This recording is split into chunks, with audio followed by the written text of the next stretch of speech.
तो आज की मेजर न्यूज है कि यूनाइटेड नेशंस ने फाइनली कंफर्म कर दिया है कि जेनोसाइड कंडक्ट की गई है अल फशर, जो कि सूडान के अंदर है। तो पूरी कहानी क्या है इसको डिस्कस करेंगे। And AI is the future, प्रधानमंत्री मोदी की ये स्टेटमेंट आई है, it is a big statement. क्या उन्होंने कहा है इसको भी डिस्कस करेंगे। And Switzerland to host AI summit 2027। तो क्या इस साल का जो समिट है वो सक्सेसफुली यहाँ पर हुआ है, इसी वजह से 2027 एंड इवन 2028 के होस्ट जो है वो ऑलरेडी डिसाइड कर दिए गए हैं। So welcome to sleepy classes. And 20 फरवरी 2026 के करंट अफेयर्स को डिस्कस करेंगे from the Hindu and related multiple choice questions को भी डिस्कस करेंगे। तो बिगिन विद सबसे पहली न्यूज आपकी क्या कहती है कि as a part of ongoing Milan 2026 naval exercise 3 MiG-29 के aircraft fires flares during an operation demonstration in Visakhapatnam on Thursday. तो सिंपल न्यूज है ये। अभी हम मिलान एक्सरसाइज 2026 की बात करते हैं, तो अभी कौन सी एक्सरसाइज है? नेवल एक्सरसाइज है। तो इसका आप कह सकते हो कि 74 ऐसी फ्रेंडली नेशंस हैं जिनकी नेवीज 74 नेशंस जो कि फ्रेंडली नेशंस हैं, उनकी नेवीज जो है इसमें पार्टिसिपेट कर रही हैं। एंड ये 13th वर्जन है ऑफ दिस पर्टिकुलर एक्सरसाइज। और इस साल आप देखोगे कि विशाखापट्टनम में इसे कंडक्ट कराया गया। तो ये इंपॉर्टेंट चीज थी जो कि न्यूज में मेंशन नहीं थी, बट आपके एग्जाम पर्सपेक्टिव से देखा जाए, प्रीलिम्स पर्सपेक्टिव से देखा जाए तो ये चीजें आपसे पूछी जा सकती हैं। तो 74 फ्रेंडली नेशंस की जो नेवीज हैं, they have taken part in it. And 13th version है ये मिलान 2026। कहां पे? आंध्र प्रदेश में। स्पेसिफिकली अगर हम बात करें तो विशाखापट्टनम में ये कंडक्ट कराई जा रही है। तो इससे रिलेटेड क्वेश्चन जो कि हर साल यूपीएससी आपसे पूछता है, हर साल आपको स्टेट पीएससीज में क्वेश्चन अब आना शुरू हो चुका है, that is with respect to your military exercises. Khanjar, अब हमारे पास 8th version India and Kyrgyzstan. Yudh Abhyas 2026 India and USA. Indra naval India and Russia. How many pairs are incorrectly matched? तो क्वेश्चन एक बार जरूर ढंग से पढ़ लेना। Incorrectly match, not correct statement, correct statement. इसकी वजह से बहुत सारे बच्चे इंक्लूडिंग मी, जब मेरा अटेम्प्ट भी था, मैंने बहुत स्टेटमेंट्स गलत किए हैं। ठीक है, तो which of the following statements is or are not correctly matched? तो इसका करेक्ट आंसर है ऑप्शन नंबर डी। ठीक है, सिंस ये जितनी भी मिलिट्री एक्सरसाइजेस हैं, some of them are scheduled to be taken place. ठीक है, कि अभी वो होंगी, एंड कुछ ऐसी हैं जो हो चुकी हैं, है ना। Most of them, majority of them अगर देखें तो they are scheduled to take place in 2026। तो इनका अभी आप कह सकते हो 2026 वर्जन, या इवन इंद्र नेवल की बात करते हैं, खंजर हम 8th वर्जन की बात कर रहे हैं।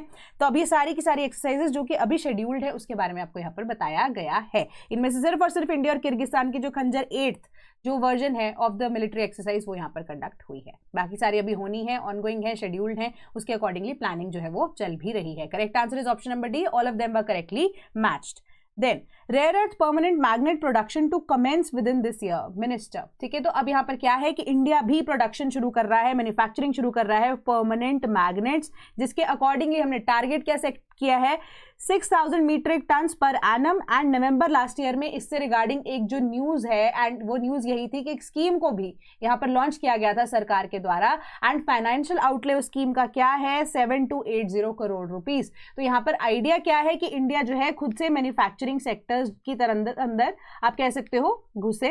मैन्युफैक्चरिंग सेक्टर के साथ साथ हमारे पास जितनी भी अब रेयर अर्थ एलिमेंट्स की खुद की रिजर्व्स पड़ी हैं उनको यूटिलाइज किया जा सके। पहले मैंने आपको यही चीज बताई थी, rare earth elements are not actually so much rare. Gold उससे ज्यादा रेयर है, सिल्वर उससे ज्यादा रेयर है, बट रेयर अर्थ एलिमेंट्स को फिर भी क्यों बोला जाता है आरआरई?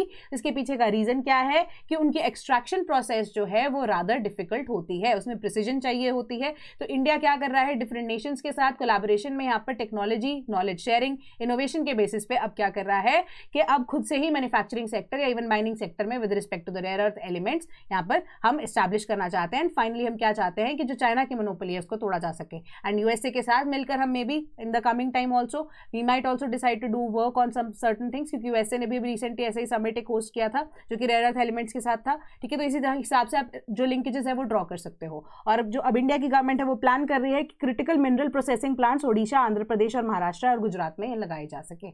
ठीक है, ये आपकी सिंपल सी न्यूज थी। देन क्वेश्चन डिस्कस करते हैं। Consider the following pairs. तो ये जितने भी रेयर अर्थ एलिमेंट्स हैं, ठीक है, एंड उनके यूजेस के बेसिस पे यहाँ पर आपको एक क्वेश्चन पूछा गया है, जो कि आपसे बहुत लाइकली यहाँ पर क्वेश्चन पूछा जा सकता है आने वाले टाइम में, क्योंकि ये क्वेश्चंस ऐसे हैं जो कि time and again repeatedly constant questions रहेंगे। मे बी इस बार आपसे ना पूछा जाए, नेक्स्ट टाइम पे पूछ लिया जाए। तो तैयारी तो करनी है ना। अब 2027 के अटेम्प्ट वाले बच्चे भी हमारे साथ जुड़ चुके हैं, which is a good thing, है ना। तो उनको भी पता होना चाहिए कि क्या क्या चीजें हैं। Then lanthanum petroleum refining catalyst, cerium water purifier, europium, then liquid crystal displays. How many pairs are correctly match? पिछले वाले में इनकरेक्टली मैच था, इस बार आपको करेक्टली मैच के बारे में बताना है।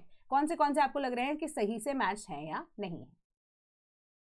So this question was given particularly for information, तो सारे के सारे करेक्टली मैच्ड हैं, option number C is the correct answer. And again ये टेबल मैं आपके साथ शेयर कर रही हूँ, पीडीएफ आपके पास अपलोड हो जाती है टेलीग्राम ग्रुप में। इनकेस आपने यहाँ पर ज्वाइन नहीं किया है टेलीग्राम ग्रुप को या नहीं करना चाहते हैं टेलीग्राम ग्रुप को ज्वाइन, तो यहाँ पर वीडियो को पॉज करके आप स्क्रीनशॉट भी ले सकते हो इस टेबल का, ठीक है। तो it will help you in the longer run, कि अगर आप स्टेट पीएससी या डिफरेंट एग्जाम्स दे रहे हो, यूपीएससी का भी एग्जाम दे रहे हो, तो ठीक है। इवन कि अगर आप कहीं पे भी रिटर्न में आंसर लिखते हो तो आप ये यूजर्स को कहीं ना कहीं कोट कर सकते हो मेंस का आंसर जब आप कई बार लिखने वाले होते हो, है ना। एंड इन केस आपसे ऐसा कुछ क्वेश्चन पूछ लिया जाए तो correct answer is option number C.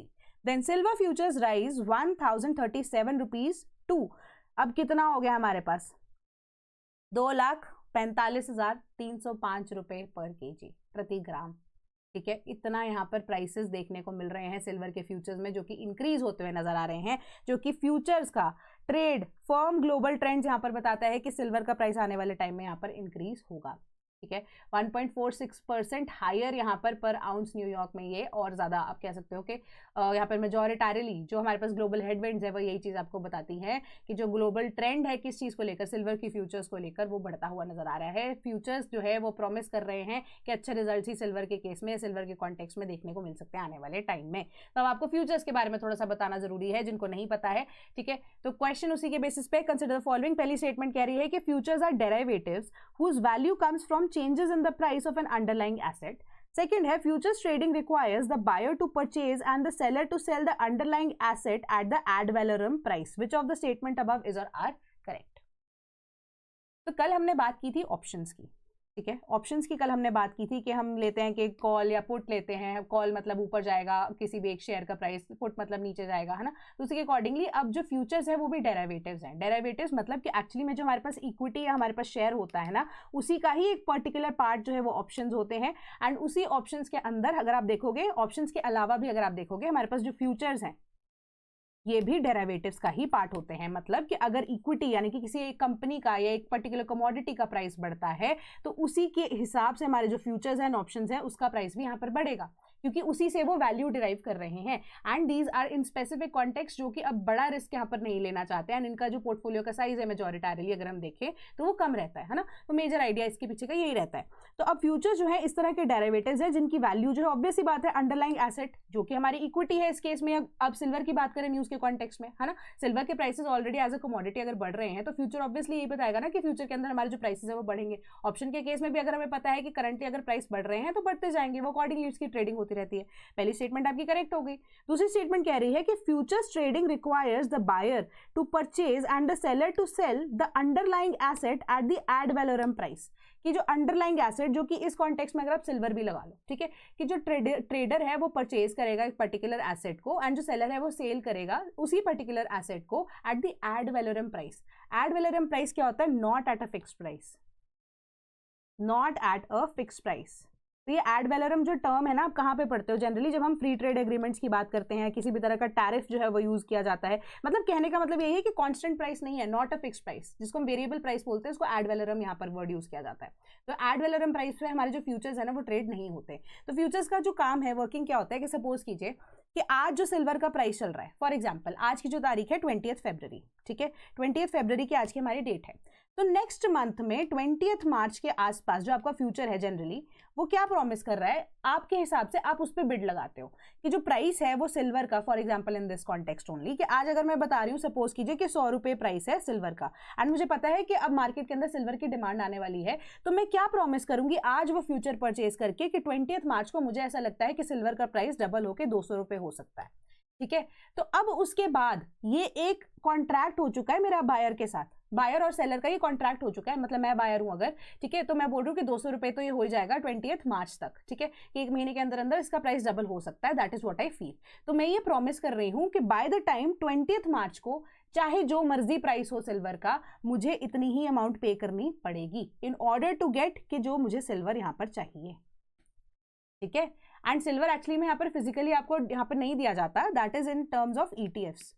ETFs क्या होते हैं हमारे पास, हमने पहले भी डिस्कस किया था कि सिल्वर के ईटीएफ्स की जब हम न्यूज देख रहे थे कि हमारे पास एक्चुअली में वो फिजिकल वैल्यू के इक्विवेलेंट हमारे पास एक kind of digital you can say silver exist करता है, ठीक है, जिसकी value equivalent to that of actual silver in the market रहती है, उसको ईटीएफ बोला जाता है, ठीक है, कि 200 रुपए ही देना पड़ेगा, क्या पता कल को जो सिल्वर का प्राइस है वो 160 रुपए ही बढ़ पाए 20 मार्च तक, बट जो ये 40 रुपीज है फिर वो मेरा लॉस हो जाएगा। That is how futures work, ठीक है। तो ये आपको सिंपल सी चीज यहाँ पर बताई गई है, बट एक फिक्स प्राइस है कि 200 रुपए बोला है मैंने आज के टाइम पे कि 1 महीने बाद मैं आपको इतने ही पैसे दूंगी कि this is what I am predicting and this is what I am investing in, ठीक है। तो वो पैसा जो है मुझे वो देना ही पड़ेगा सेलर को, एंड मुझे उसी प्राइस पे उसको परचेज करना ही पड़ेगा, ठीक है। तो जीरो सम गेम इसको हम बोलते हैं जनरली, हम डेरिवेटिव्स की जब बात करते हैं ना, जब डेरिवेटिव्स के अंदर ऑप्शंस एंड इवन फ्यूचर्स की बात करते हैं, जीरो सम गेम बोलते हैं। जीरो सम गेम क्या होता है कि किसी का प्रॉफिट होता है प्योरली एंड किसी का लॉस होता है purely. This is how the share marketing works when it comes two options या इवन के फ्यूचर्स या ऑल ओवर अगर हम डेरिवेटिव्स की बात करते हैं तो। आई होप आपको ये चीजें समझ आई होंगी। करेक्ट आंसर हमारे पास ऑप्शन नंबर ए ही बनता है।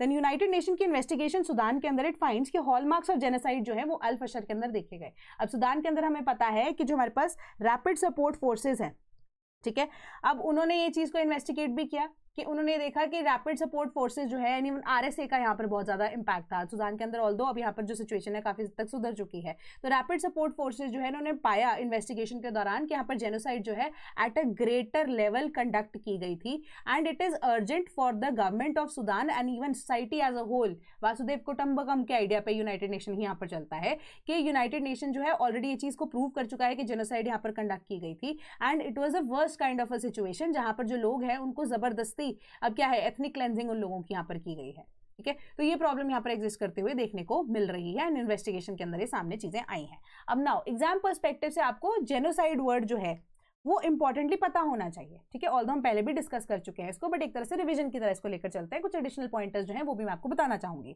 तो अब जेनोसाइड की बात की जाती है। अब जैसे बच्चों का कई बार सवाल होता है कि मैम आप ये न्यूज़ करा क्यों रहे हो, है ना। तो चलो जेनोसाइड हमारे मतलब का था, बट उसके अलावा हम सुदान का क्या करेंगे, सुदान की सिचुएशन का हम क्या करेंगे। कल को अगर आपको मेन्स के अंदर क्वेश्चन आ जाता है इन दैट सिचुएशन, तो आप एटलीस्ट आप सुदान का एग्जाम्पल यहाँ पर कोट तो कर सकते हो ना कि सुदान के अंदर सो एंड सो यहाँ पर सिविल अनरेस्ट चल रहा था 2023-24 ऑनवर्ड्स, तो अब ये जो सिचुएशन है उसके अकॉर्डिंगली हमें एथनिक क्लेंजिंग देखने को मिली, तो you can very well quote the answers, ठीक है। तो इस वजह से आपको एग्जाम्पल्स ज्यादातर देखने को मिलते हैं, एंड करंट एग्जाम्पल्स को आप जितना यूज करोगे ना एग्जामिनर उतना ही खुश होता है। पुराने जो आपके घिसे पिटे आंसर्स हैं उसके अकॉर्डिंगली आपके जो एग्जाम्पल्स है ना वो वैल्यू एड करते हैं। That is why these newspapers are important. नई चीजें तो आपको पता लगी रही हैं, बट आप एग्जाम्पल्स को फर्दर बिल्ड कर सकते हो। That is how you will write your answer in mains, ठीक है। तो ये चीजें जो है इंपॉर्टेंट रहती हैं। तो आपका क्वेश्चन क्या कहता है, consider the following in the context of 1948 United Nation convention और जेनोसाइड। पहली स्टेटमेंट कह रही है कि the word genocide was first coined by Polish lawyer Raphael Lemkin. Second statement कह रही है कि cultural destruction and an intention to simply disperse a group also amounts to genocide. तो कल्चरल डिस्ट्रक्शन की भी यहाँ पर बात की है कि क्या वो अब जेनोसाइड में आता है या नहीं आता है, ठीक है। तो दोनों में से पहली स्टेटमेंट तो प्योरली आई गेस मैं पहले करा भी चुकी हूँ, पहली वाली जो स्टेटमेंट है, ठीक है। तो पॉलिश लॉयर जो राफाएल लैम्किन है उन्होंने अपनी बुक जो है पब्लिश की थी, एंड उसको 1944 के अंदर पब्लिश किया गया था, जिसका नाम क्या था, एक्सेस रूल, ठीक है। तो बेसिकली किस कॉन्टेक्स्ट में था, वर्ल्ड वॉर 2 1945 तक चली। 1944 में बुक पब्लिश होती है, एंड स्पेसिफिकली द कॉन्टेक्स्ट के जब हिटलर ने आप कह सकते हो गेटो, जो गेटोस क्या होते हैं आप कह सकते हो फर्नेसेस के अंदर जो है उनके अंदर जो लोग हैं those were not the supporters of you can से द जर्मन पीपल, है ना। तो उनको यहाँ पर जूस को स्पेसिफिकली इन दैट कॉन्टेक्स्ट अगर मैं मेंशन करना चाहूँ तो उनको यहाँ पर जिंदा जला दिया गया था, है ना।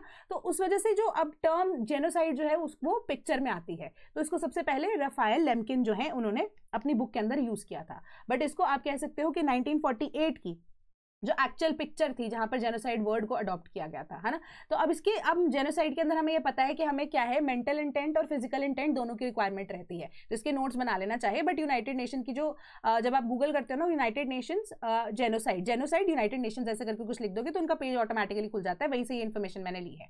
बट चलो मैं आपको एडिशनल यहाँ पर चीज बता रही हूँ जेनोसाइड के कॉन्टेक्स्ट में कि आपके पास फिजिकल इंटेंट यहाँ पर होना चाहिए कुछ भी कंडक्ट करने का जेनोसाइड, एंड मेंटल इंटेंट भी होना चाहिए, ठीक है। फिजिकल इंटेंट जो है उसके जो आप हमारा मेंटल इंटेंट होता है ना, अब आप दिमाग में क्या सोच रहे हो, वो जेनोसाइड अब कंडक्ट करने वाले हो या नहीं करने वाले वो मैटर नहीं करता, बट आपका इंटेंट एक्चुअली में जेनोसाइड कंडक्ट करने का है या नहीं है, वो इंटेंट को एस्टैब्लिश करने के लिए ही कुछ एक्शन होना यहाँ पर जरूरी है।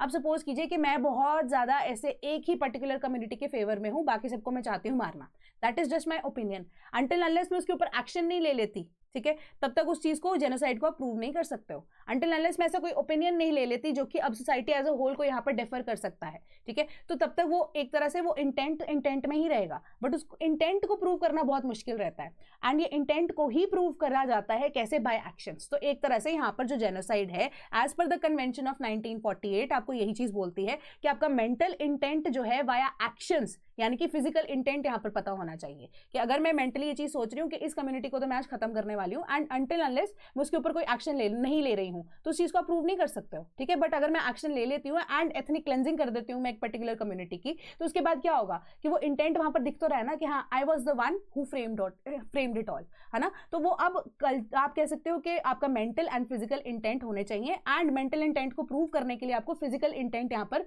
एक्चुअली में दिखाना पड़ेगा। वेराज यहाँ पर जो कल्चरल डिस्ट्रक्शन है, जिसको आजकल हम वर्ड किसको यूज करते हैं, कल्चरल जेनोसाइड, ठीक है, वो एक तरह से जेनोसाइड का पार्ट यहाँ पर है कि किसी एक पर्टिकुलर कल्चर की आइडेंटिटी को आप खत्म करने के लिए उनकी किताबें जला देते हो, रिलीजियस टेक्स्ट बुक्स जला देते हो, है ना। इवन उनका कल्चर खत्म करने के लिए आप क्या चाहते हो कि पॉपुलेशन की इनब्रीडिंग करने के लिए आप प्रोसेसेस शुरू कर देते हो, ठीक है। तो ये कल्चरल जेनोसाइड वर्ड एग्जिस्ट करता है, बट यहाँ पर आपको क्वेश्चन क्या कह रहा था कि 1948 की यूनाइटेड नेशन की कन्वेंशन का ये पार्ट है या नहीं, तो ये नहीं है, ठीक है। तो जो ये आपको चीज बताती है कि cultural destruction does not suffice to genocide and nor does the intention to simply disperse a group amounts to, आप कह सकते हो जेनोसाइड। तो एक तरह से ये ड्रॉबैक है।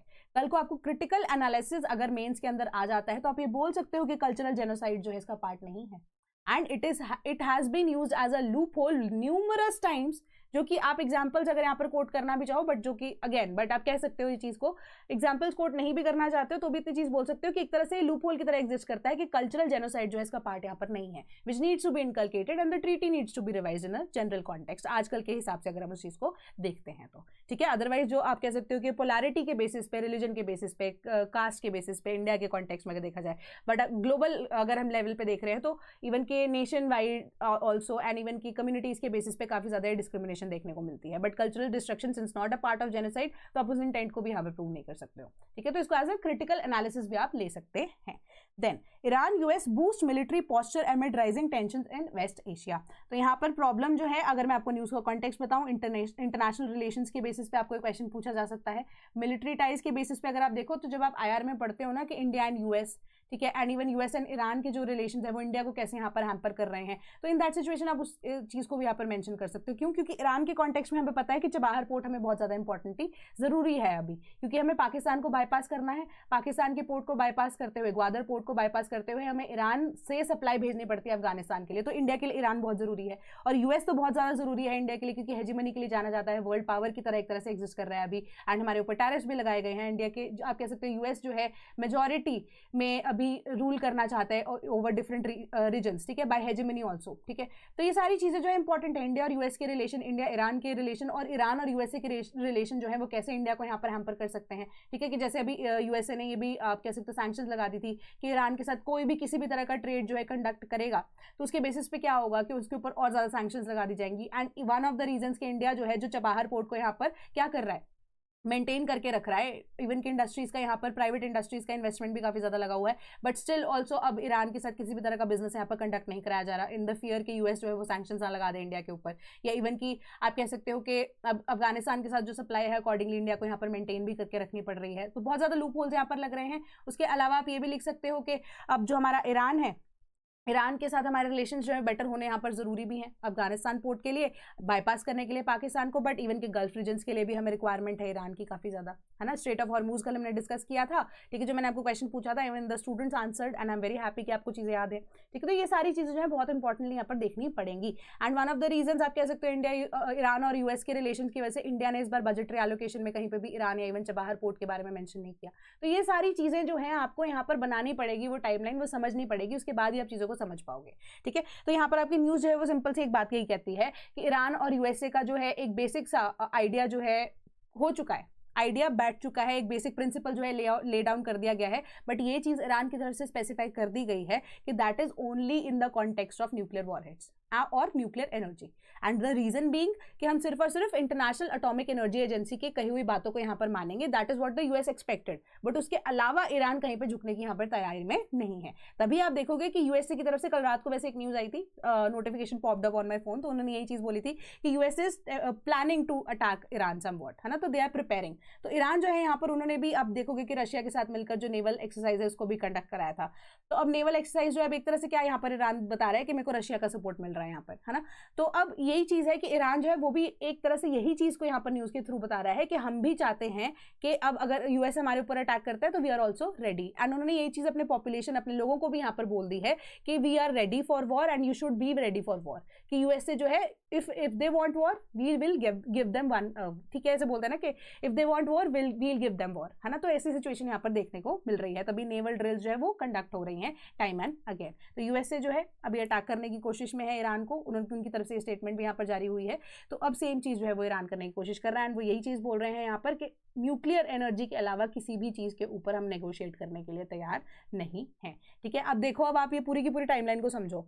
ईरान और यूएसए का जो मुद्दा है अभी दोबारा से रीइग्नाइट क्यों हुआ ईरान के अंदर, जस्ट एक छोटी सी एक चीज थी, दैट वाज महंगाई, इन्फ्लेशन, ठीक है, जिस वजह से ये बात शुरू हुई थी, ठीक है। ईरान कंप्लाई नहीं कर रहा था इंटरनेशनल एटॉमिक एनर्जी एजेंसी को, वो उन्होंने बहुत पहले ही जून जुलाई में लास्ट ईयर बोल दिया था, ठीक है। उसके बाद अब जस्ट ये महंगाई का मुद्दा जो है इतना बड़ा बना दिया गया, धीरे धीरे करके मोसाद की एंट्री होती है, मोसाद के बाद आप देखोगे कि डिफरेंट जो रीजन्स है, इवन ईरान एंड यूएसए का यहाँ पर मुद्दा जो है भड़कता हुआ नजर आ रहा है, ठीक है। तो ये सारी चीजें जो है इसी तरीके से चलती जा रही हैं। Then India sees future not fear as AI says prime minister at plenary session of the summit, ठीक है। तो अब ये आपकी सिर्फ और सिर्फ जनरल न्यूज है, जनरल यूज है that you need to just know for your prelims, कि प्रधानमंत्री मोदी ने यही बोला है कि एक सिंपल रेपिटेशन, कि उन्होंने यही चीज को बोला है कि हमें जो आपकी, आप कह सकते हो एआई की डेवलपमेंट है, that should not be a thing to be feared about. उन्होंने बोला कि एआई का अगर पॉजिटिव यूज होता है, एंड अगेन उन्होंने ये वर्ड यूज किया कि ह्यूमन सेंट्रिक अप्रोच अगर लेकर चलते हैं, गवर्नेंस हमारी एथिकल तरीके से अगर चलती है, या एथिकल गवर्नेंस एग्जैक्ट वर्ड अगर उन्होंने बोला, एथिकल गवर्नेंस को अगर आप फॉलो करते हो, एंड एआई की डिप्लॉयमेंट की जाती है just to second or to help the government in its current initiatives, ठीक है। तो अब आप कह सकते हो कि एआई जो है वो हमें बहुत अच्छे से बेनिफिट यहाँ पर कर सकता है, क्यों, क्योंकि ऐसी कोई ट्रिकी सिचुएशन आ जाती है एंड वी नीड हेल्प, तो एआई जो है उसको यहाँ पर बताया जा सकता है, या एआई जो है उसके थ्रू हेल्प सीख की जा सकती है। प्लस उन्होंने बोला कि इंडिया जो है वो सेमीकंडक्टर्स की प्रोसेसिंग के लिए इवन एआई का हब यहाँ पर बनाना चाहता है, डिफरेंट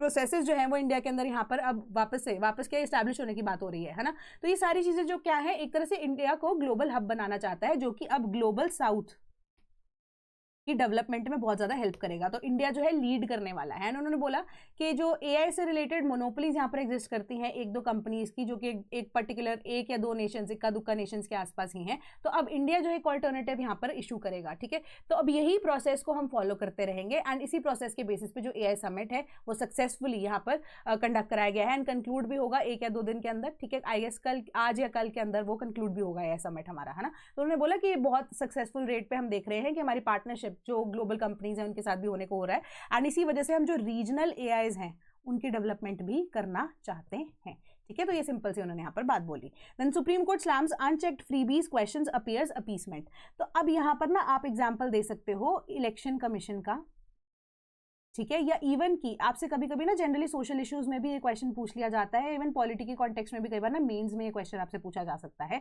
कि इलेक्शन जो है वो फ्री एंड फेयर होता है, बट इवन की जो हमारी गवर्नमेंट है क्या वो डेमोक्रेसी को यहाँ पर फुली प्रैक्टिस कर पाती है या नहीं, ठीक है। तो यहाँ पर अब मुद्दा क्या आया सुप्रीम कोर्ट के सामने, अब उन्होंने बोला कि अनचेक्ड फ्रीबीज है, उनका क्वेश्चन सामने आ रहा है कि जो सरकारें हैं जो कि पार्टीज इन पावर हैं, स्पेसिफिकली स्टेट गवर्नमेंट्स की यहाँ पर बात की गई कि जो पार्टीज इन पावर हैं वो अपीजमेंट की पॉलिसी यहाँ पर लोगों के लिए लेकर चल रही है।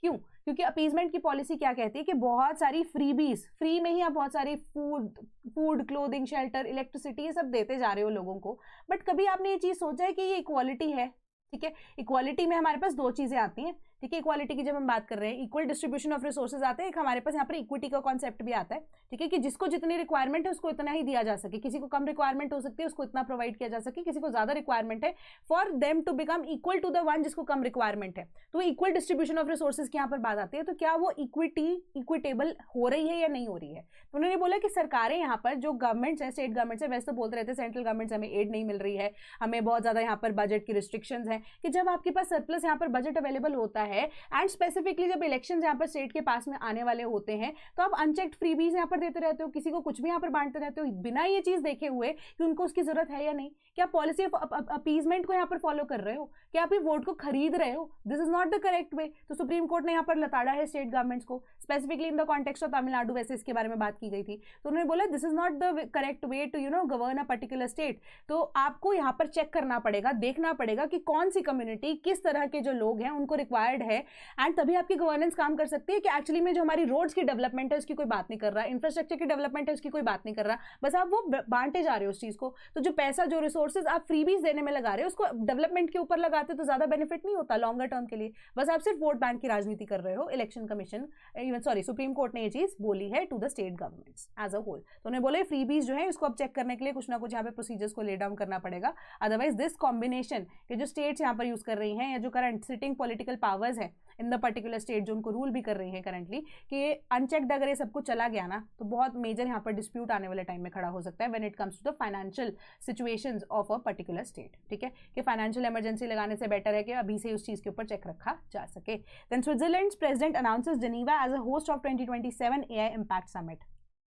तो जेनीवा जो है 2027 का एआई इम्पैक्ट समिट होस्ट करेगा। 2028 की जब हम बात करें तो यूएई इज इंटरेस्टेड, ठीक है, यूएई जो है वो होस्ट करने वाला है समिट को, तो नेक्स्ट 2 इयर्स के लिए तो यहाँ पर ऑलरेडी बात हो चुकी है। तो स्विट्जरलैंड जो है वो बोल रहा है कि अब उन्होंने इन एक स्पेसिफिक कॉन्टेक्स्ट में यहाँ पर बोला कि चाइना एंड यूएसए, ये जो 2 ऐसी कंट्रीज है ना यहाँ पर सोलली किसको, एआई को यहाँ पर सपोर्ट करती हैं, या मोनोपोली इनकी यहाँ पर बनी हुई है कि मेजॉरिटी ऑफ द कंपनीज जो कि एआई यहाँ पर अभी सपोर्ट कर रही है, एआई डोमेन उन्होंने जिन्होंने लॉन्च किया जो कि यूज किया जा रहा है currently by the public at large, वो यूएसए एंड चाइना की कंपनीज ही हैं। ठीक है, कि अब हम चाहते हैं कि स्विट्जरलैंड, इवन कि जेनीवा के अंदर नेक्स्ट ईयर जब ये एआई इम्पैक्ट समिट लॉन्च होता है तो जो छोटे छोटे नेशंस हैं जो कि केपेबल इनफ हैं, दे शुड कम टुगेदर। हमें एक ग्रुपिंग यहाँ पर बनानी चाहिए, एंड ये ग्रुपिंग क्या करने वाली है कि जो एआई की डेवलपमेंट की बात करे। तो उन्होंने भी यहाँ पर रीजनल आप कह सकते हो कि एआई की बात की कि जो हमारी खुद की यहाँ पर डिप्लॉयमेंट के लिए, हमारी खुद की नीड के लिए यहाँ पर स्पेसिफिकली हमें बता सके कि कौन सा एस्पेक्ट ऑफ एआई कैसे बेटर गवर्नेंस यहाँ पर कर सकते हैं।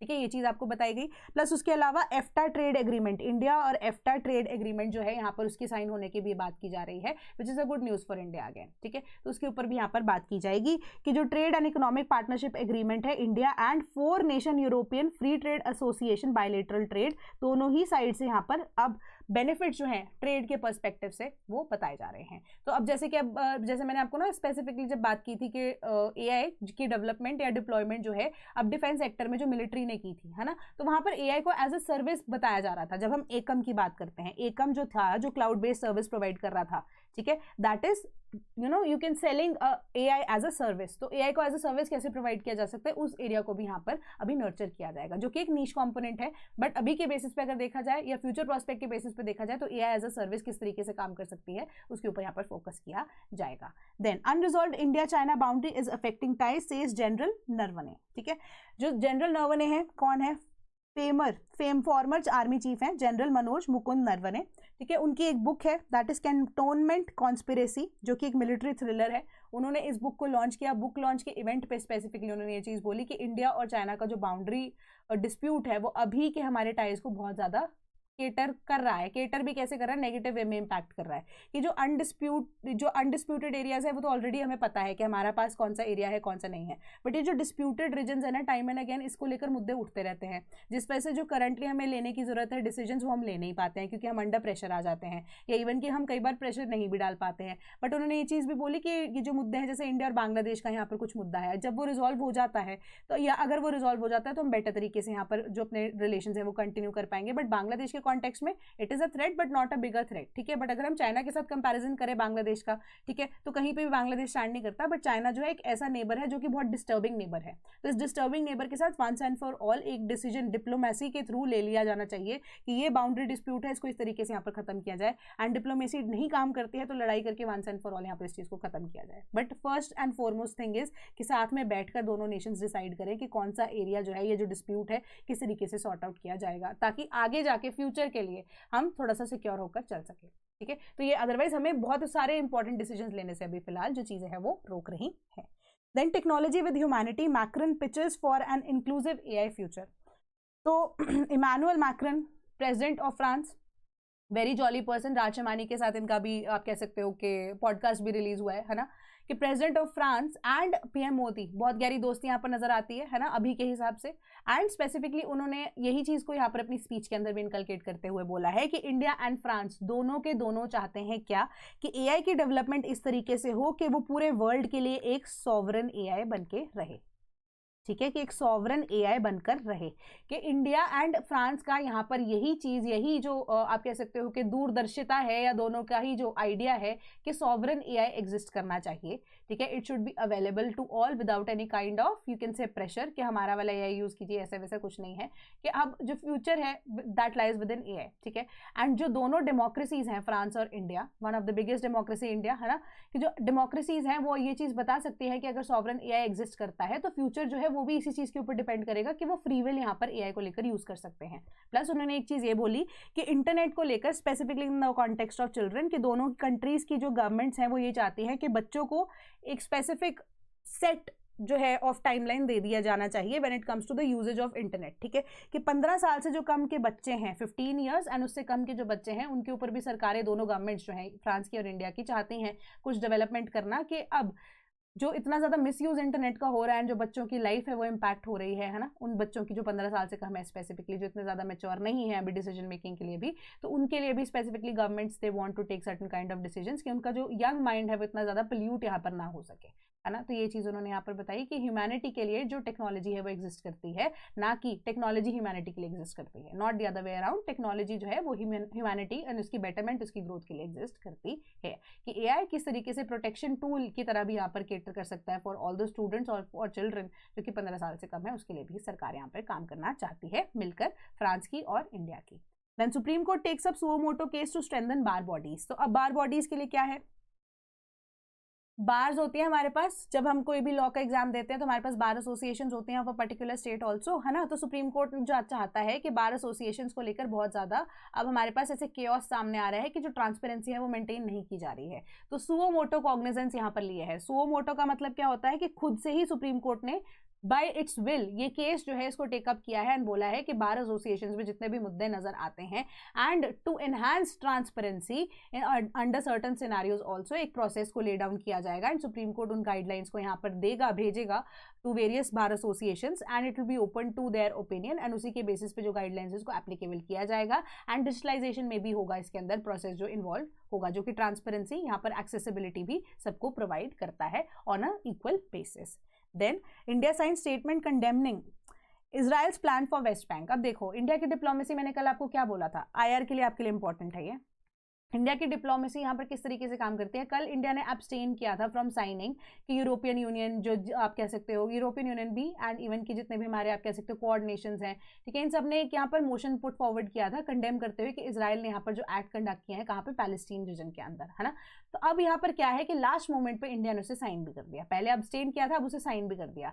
अब पहले अब्सटेन करने के पीछे का रीजन यही था कि बेंजामिन नेतन्याहू की तरफ या इजराइल की तरफ अभी पीएम मोदी की जो आप कह सकते हो अपकमिंग जो ट्रिप या प्लान जो था वो विजिट का अभी बन रहा था, ठीक है, वो अभी शेड्यूल्ड भी है, बट उसके बावजूद भी at the end last moment पे इंडिया ने साइन कर दिया उस स्टेटमेंट को कंडेम करते हुए इजराइल का प्लान फॉर वेस्ट बैंक, ठीक है, जो अपने आप में ही अब थोड़ी सी यहाँ पर मेजर या डिफरेंट चीजों को यहाँ पर दर्शाता है कि इंडिया का झुकाव जो है वो किस तरफ यहाँ पर होता हुआ नजर आ रहा है। Then supreme court to hear from May 5th over 250 petition challenging CAA for discrimination. तो यहाँ पे आपको सीएए के बारे में पता होना चाहिए कि सीएए क्या है, सिटीजनशिप अमेंडमेंट एक्ट है 2019 का, ठीक है, तो 2026 हो गया, ऑलमोस्ट 5 साल हो चुके हैं, तो आपको सीएए के बारे में यहाँ पर पता होना चाहिए। बट बेसिक आइडिया यहाँ पर क्या है, सुप्रीम कोर्ट को जो पिटिशन हेयर करनी है वो सीएए के एक पर्टिकुलर क्लॉज के ऊपर का जो है वो देखनी है, क्योंकि जो सीएए का क्लॉज है वो यही चीज बोलता है यहाँ पर कि कोई भी ऐसा व्यक्ति जो कि नॉन मुस्लिम है बट हमारी बॉर्डरिंग नेशन से आता है, बीट पाकिस्तान हो गया, बीट अफगानिस्तान हो गया, बांग्लादेश हो गया, इवन के म्यांमार हो गया, all those people those who are non Muslims, उनको सिटीजनशिप राइट इंडिया में गारंटी किए जा सकते हैं अनटिल एंड अनलेस वो इस पर्टिकुलर डेट से पहले इंडिया में अगर एंटर हो गए थे। तो but the same case does not lies to Muslim people, ठीक है, मुस्लिम जो लोग हैं, व्यक्ति है, ठीक है। तो इसी के ऊपर यहाँ पर ये बात को सुना जाना है। एक तो ये मुद्दा है। दूसरा मुद्दा यहाँ पर यही है कि सुप्रीम कोर्ट जानना चाहते हैं फिलहाल के जो बॉर्डर स्टेट्स हैं हमारे पास, स्पेसिफिकली जो कल्चरल टाइज यहाँ पर शेयर करते हैं स्पेसिफिकली, ठीक है। सपोज कीजिए कि कोई कल्चर सेम है कोई बॉर्डर नेशन का, सपोज कीजिए चलो पाकिस्तान में पंजाब जो है एंड इंडिया का पंजाब जो है उसकी बात करते हैं, ज्यादातर रिलेटेबिलिटी होगी। तो कल्चरल टाइज तो एग्जिस्ट करती है ना, some of them might be Muslim, some of them not be Muslim, might not be Muslims, है ना। तो अब जो वही कल्चरल टाइज है, क्या वो बॉर्डरिंग नेशंस को यहाँ पर अप्लाई करते हैं कि सीए का ये सिमिलर प्रोविजन जो है वो क्या बॉर्डरिंग स्टेट्स को यहाँ पर अप्लाई होगा या नहीं, इसके ऊपर भी अभी डिस्कशन जो होनी है। तो सुप्रीम कोर्ट पहले सिंपल केसेस को देखेगा, धीरे धीरे करते कॉम्प्लेक्सिटी के अंदर जो है डिसीजन लेगा। ओवर 250 पिटिशंस 5 मई के ऑनवर्ड्स यहाँ पर सुप्रीम कोर्ट का जो बेंच है वो सुनने वाला है, ठीक है। तो ये सारी पिटिशंस जो इसके ऊपर डिस्कशन यहाँ पर होगी एंड फाइनली जो वर्डिक्ट है वो दिया जाएगा, ठीक है। तो आज की आपकी सारी की सारी न्यूज़ इतनी ही थी। And if you wish to become a part of the Sleepy family तो आप हमारी वेबसाइट www.sleepyclasses.com पर विजिट कर सकते हैं। आप हमारे टोल फ्री नंबर 1800-890-3043 पे भी कॉन्टैक्ट कर सकते हैं to know about the batches, या sleepy.class@gmail.com पे भी ईमेल करके इंक्वायर कर सकते हैं। Our team will get in touch with you. कोई डाउट होता है कॉमेंट सेक्शन में बता दीजिएगा, ठीक है। उस डाउट को भी हम जल्दी से टेकअप कर लेंगे, या टेलीग्राम ग्रुप एग्जिस्ट करता है जहां पर आप अपने डाउट्स को सकते हैं। नॉट ओनली डाउट जो कि अब इस केस में जो कि मैं आपको आज पढ़ा रही हूं, बट कोई और भी आपको जनरल डाउट होता है तो उसके अकॉर्डिंगली भी आप मुझसे टेक्स्ट कर सकते हो। हम उसी डाउट को यहाँ पर केटर कर लेंगे एंड रेजोल्यूशन जो है उसका वहीं पे कर लेंगे, ताकि आपकी जो पढ़ाई है वो सीमलेस तरीके से चलते रहे। ऑल्दो आपका अटेम्प्ट इस साल है या नेक्स्ट ईयर है, आपकी जो पढ़ाई है वो नहीं रुकनी चाहिए, ठीक है। कोई भी डाउट हो अगेन आप पूछ सकते हो, बेझिझक पूछ सकते हो एंड अकॉर्डिंगली हो सकता है कि आपके डाउट पूछने की वजह से एक सेम जो डाउट है जो किसी और बच्चे का भी था जो पूछने में झिझक रहा था वो भी यहाँ पर केटर हो जाए, ठीक है।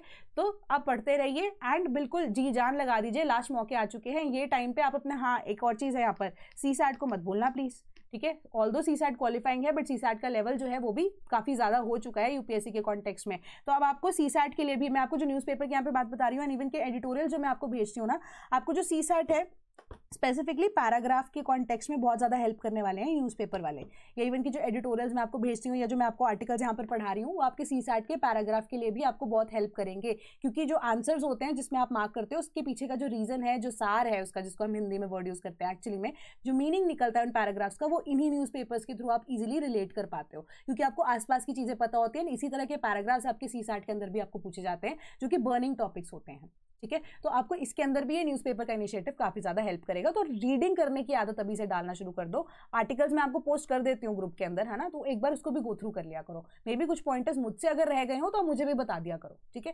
तो मैं आपको ऑलरेडी वैल्यू एडिशन के तौर पर वो चीज और ज्यादा प्रोवाइड करती रहूंगी, ठीक है। पढ़ते रहिए, स्वस्थ रहिए, सेहत का ध्यान रखिए, सीसैट को मत भूलना, पैराग्राफ्स को अभी से पढ़ना शुरू कर दीजिए, बर्निंग टॉपिक्स के बारे में आपको आइडिया होना चाहिए। That is all from my side today, thank you so much.